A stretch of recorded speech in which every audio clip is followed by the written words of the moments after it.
Okay, check. Paano ba yan? Kung sa atin sa Pilipinas ay meron tayong tinatawag na simbahang bato na matatagpuan sa Laurel, Batangas.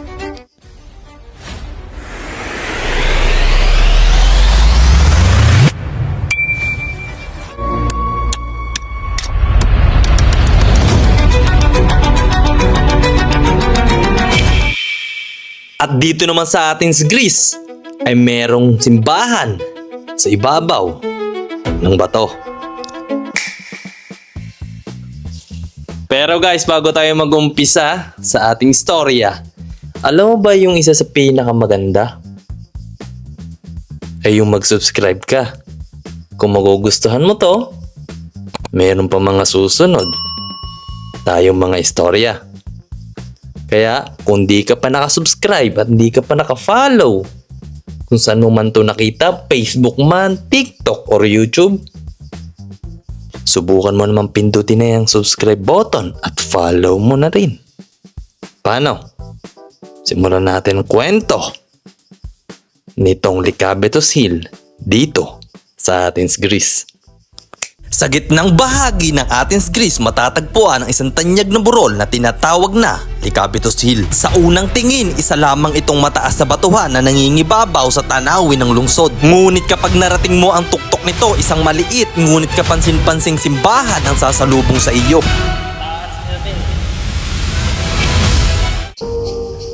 Okay guys, ngayon paangat tayo, pataas tayo ngayon sa Lycabettus at dito tayo dumadaan sa isa sa mga pathway na papunta nga doon sa taas. Maraming iba't ibang daan pero kailangan paangat ka lang ng paangat, hindi pa baba para marating mo ang Lycabettus. At ngayon, sobrang taas, kaya tara. Ang pag-akyat sa Lycabettus Hill ay maraming opsyon. Pwede kang mag-taxi. Pwede ka din naman sumakay ng kanilang cable car at pwede ka ding maglakad. Pero tayo, mas pinili nating maglakad. At kapag tiningnan mo sa Google Map at mula sa kinaroroonan ko, kailangan mo maglakad ng halos kalating oras pataas.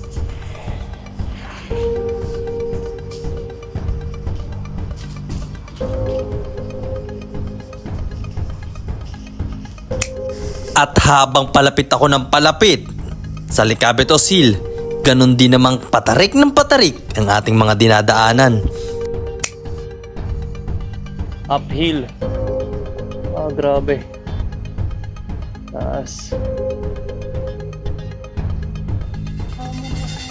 Pero yung akala ko na kalsada lang ang dadaanan ko, meron palang hagdan na hindi lang isa, hindi lang dalawa, kundi 3. Hindi ito ang unang beses na pumunta ako sa Lycabettus Hill. Sa pagkakaalam ko, 3 beses ko na to. Kaya hindi na ako nagulat sa mga dadaanan ko. Isang hagdan na lang. Tapos na. Hindi pa ganong katarik ang ating mga dinadaanan. Pero yung pagod ko, ramdam ko na. At dito narating ko na ang pinakapaanan ng Lycabettus Hill kung saan Ito na. Unang step, pangat.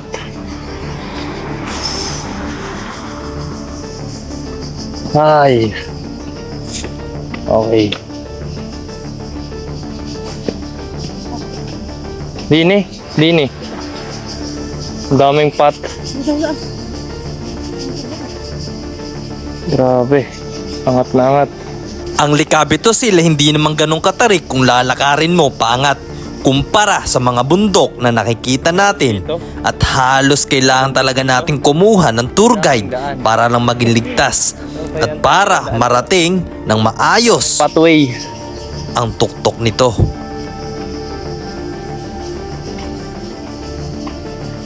Whew. Pag pupunta dito, napakaraming pathway. Ay, pala daan ng baha. Pag umuulan, daan ng baha. Tapos yung ginawa nilang daan, may mga kahoy at parang semento. Mas madali umakyat. Ganda. Paangat na tayo ng paangat. Tapos ito yung nasa likod na natin. Taas. Yan. Ganda. Mataas pa tayo na mataas. Although madami namang option para makapunta dito sa Licabetos Hill, meron din silang cable car at pwede ka din mag-taxi pataas, pwede ka din naman sumakay ng bus, pero halos hanggang kalahati lang yun ang bundok na to at doon lang sa pinaka flat surface, pero aangat magpalakad ka pa din, maglalakad ka pa din pataas. Pero yung ginawa namin para may thrill at para may experience ulit ay naglakad kami pataas. Pinakamagandang ma-experience dito pag pumunta ka ng Licabetos Hill ay yung maglakad ka para sulit. Okay guys, nandito tayo sa isang flat surface na kung saan hanggang dito mo lang madadala ang mga sasakyan tulad yan, taxi at mga motor. Hanggang dito lang. Pero doon sa banda doon, nandun yung pinakamalawak nilang parkingan. Pag-angat nyo dito, meron silang mga pahingahan naman na pwede nyo pagpahingahan. May mga upuan na. Ayan. Kung naglakad kayo, pwede kayong umupo dyan. May mga pahingahan. Pero, bakit nga ba tayo nandito? Hindi ako nandito para lang umakyat o para lang makakita ng magagandang tanawin at mag-relax. Dahil ang gusto kong iparating sa inyo na may ganitong lugar sa Athens, Greece na hindi lang basta pasyalan, kundi para malaman ninyo kung ano ba ang kwento nito. Dahil ang Licabetos Hill ay hindi lamang tungkol sa magagandang tanawin. Dahil ang burol na ito ay hindi lang basta burol. Ito ay bahagi ng kasaysayan at pagkakakilanlan ng Athens, Greece. At ang sarap lang sa pakiramdam na yung dating napapag-aralan at nababasa mo lang sa libro nung nag-aaral ka pa, ngayon ay napupuntahan mo dahil nabigyan ka ng pagkakataon na makapunta dito. Grabe.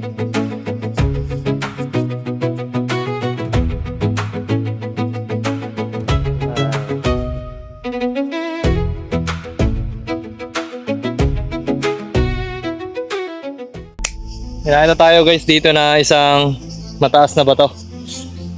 At kita nyo ba yung nakikita natin yan? Tingnan nyo naman. Wow! Napakaganda.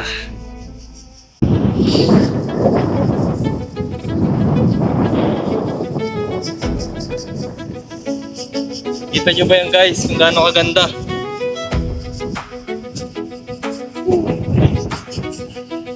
Taas natin. Tapos yun yung Licabetos Hill. Tapos ito yung background natin oh. Makikita nyo yun. 360 makikita nyo ang Athens, Greece pag umakit kayo sa Licabetos Hill. Ayan. Mapapansin ninyo. Napakaganda. Let's go! At guys, yung sinasabi ko sa inyo Licabetos Hill ay nasa harapan na natin. At makikita ko sa inyo. Ayun. Pero habang ako'y namamangha sa magagandang tanawin sa aking natuklasan na isang magandang spot na aking pinuntahan, meron akong biglang napansin na para bang napapabayaan ng mga pumupunta dito at nagkakalat sila. Nag-iiwan sila ng sari-saring mga basura na dapat sana ay hindi. Meron ako nakitang nagbabasag ng mga bote at mapapaisip ka na lang kung bakit nila to ginagawa. Na pwede mo namang masilayan ng magandang tanawin mula rito at hindi mo na kailangang magkalat pa ng basura. Kinakalat nila. Kinakalatan. Tapos kung pupunta kayo dito sa Licabetos Hill, meron parang isang stadium na makikita kayo. Yan yung pinaggaganapan dati ng mga iba't ibang theater dito sa sa Greece. At ito yung sinasabi ko sa inyo na kanilang parking lot. Kung gusto nyo magdala kayo ng sasakyan or mag-taxi kayo paakyat. Ayun. Pero para sa akin, kung isa kang adventurist, mas okay na kung pupunta ka, ma-experience mo yung pag-akyat. Kasi iba ang pakiramdam kapag nakakit ka na sa pinakataas. Kung makikita ninyo, may mga turista nang umaakyat. At ang plano natin, kailangan natin maabutan yung sunset para doon makita yung tunay na ganda ng Athens, Greece. Okay guys, ngayon paangat na tayo. Napakaganda sa mga kabayan natin kung pupunta kayo dito. Kahit hapon, basta dito kayo dadaan sa pinaka right of way nila, sa gilid, ay lilom na, hindi na ganun kainit. At dito sa pinaka front natin, makikita natin yung isa sa mga 360 view ng Athens. Tapos makikita din natin dito yung Olympic. Hindi lang abot ng camera natin pag nag-zoom tayo, pero kita ang Olympic Stadium. Ang daming mga Asian na umakyat dito. Yung nasa likod natin Asian. Ang daming mga tourists. Dahil dito sa ngayon sa Greece ay summer, so kaya ang dami nagpupunta ang mga turista. Ganda. Tapos guys, pag angat nyo, may madadaanan kayong ganito na kapihan. Pwede kayong uminom, mga cocktail, ganyan. Ah, ito yung daan po ng cable car. Ayan. Kung gusto nyo mag-cable car, pwede kayong dumaan dyan.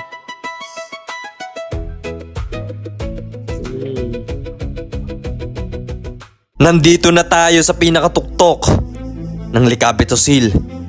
Pero alam nyo ba na merong alamat ang Lycabettus Hill? Ayon sa Greek mythology o sa mitolohiyang Griego o sa alamat na ang Diyosang si Athena ay may dalang malaking bato upang palakihin ang Acropolis. Pero habang nasa daan, natanggap siya ng masamang balita at nabitawan ang bato. At ang batong iyon ang naging Lycabettus Hill. Ang daming tao guys. Inaabangan din siguro nila yung paglubog ng araw. Kaya sobrang daming tao. Opo. Ah! Tingnan niyo kung gaano karaming tao. Nagsipag-upuan na sila dito. Ah, grabe. Inang. Signal me. Sorry. Dami. Daming tao. Sorry.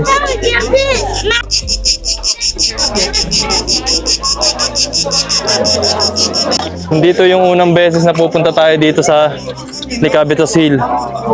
Siguro pa 3 beses na natin itong pumupunta dito. Pero ito lang yung araw na napakarami ng tao dito sa taas. Crowded. Yun lang isa sa...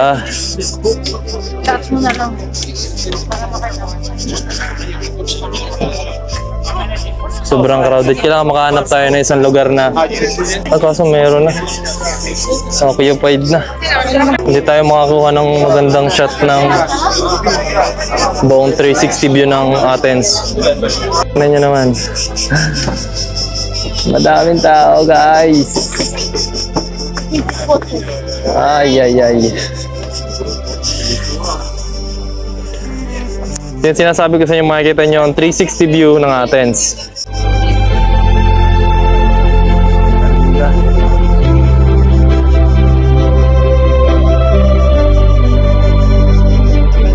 Kahit sa dami ng mga turista ngayon na tao, wala pa kami masyado nakikita ang Pilipino na umakit dito ngayong araw. Sobrang dami, kahit mga bata mayroon. Ito yung mga sakay ng taxi, ano. Dito tayo.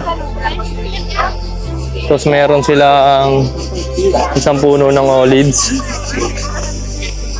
Yan. Tapos may nagtitinda ng mga tubig, beer. Siyempre, di mawawala.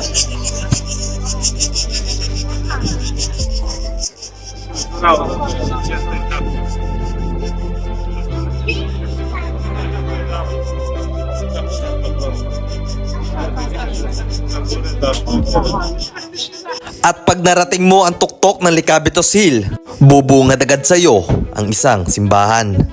At ito ang St. George Chapel. At mapalad tayo dahil nabutan natin sa araw na to ang pagbababa nila ng kanilang watawat.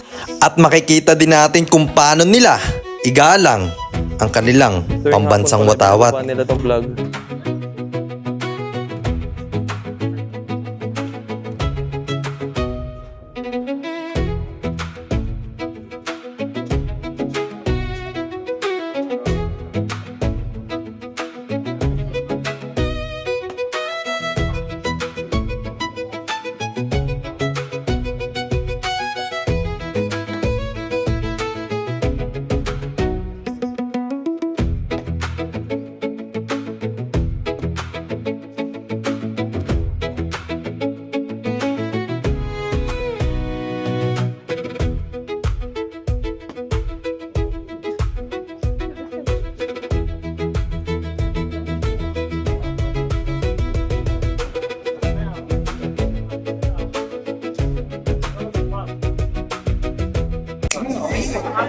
Hindi tayo makapasok ngayon sa chapel nila kasi sarado. Hindi ko alam kung bakit. Siguro sobrang dami ng tao. At magkakagulo siguro kung bubuksan nila. Pero ang alam mo, bawal mag-video sa loob nun eh. Tapos, pag umakit kayo dito, makikita nyo din ang halos ang kabuuan ng Acropolis. Makikita nyo din dito. Check natin kung kaya ng zoom natin.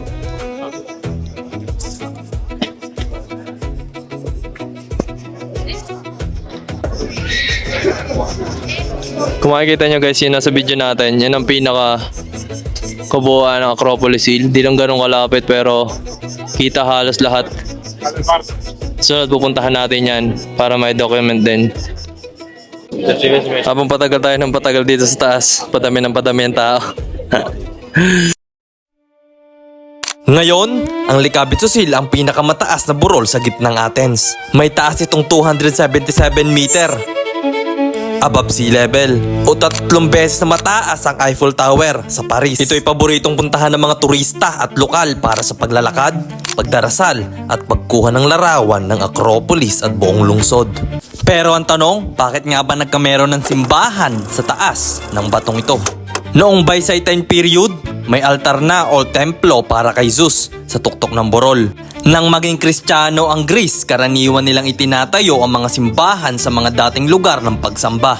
Kaya sa bandang huli, itinayo ang simbahan na si St. George sa tuktok ng Licabetos Hill. Ang kasalukuyang simbahan ay itinayo noong huling bahagi ng ika-18 siglo. Bukod sa relihiyosong dahilan, ang tuktok ng burol ay simbolo rin ng pagiging malapit sa langit at pagsisilbing mahalagang lugar para sa panalanginan at mga prosesyon, lalo na tuwing Orthodox Easter. Kaya ang simbahan sa Licabetos Hill ay itinayo dahil ang lugar ay may mahabang kasaysayan bilang sagradong pook at naging mahalagang sentro ng pananampalatayang Kristiyano sa Athens. Noon ang Licabetos Hill ay walang mga puno. Pero ngayon sa kasalukuyan, ito'y pinangalagaan at pinahalagahan.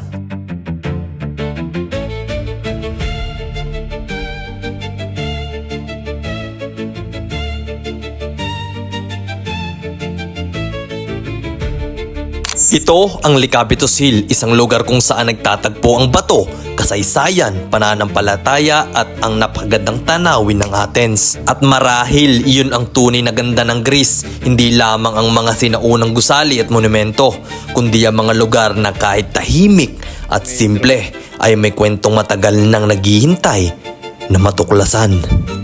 Pero ang alam ko, mayroong isang dahilan kung bakit sila nagpupunta dito. Ang masaksihan at masilayan ang paglubog ng araw.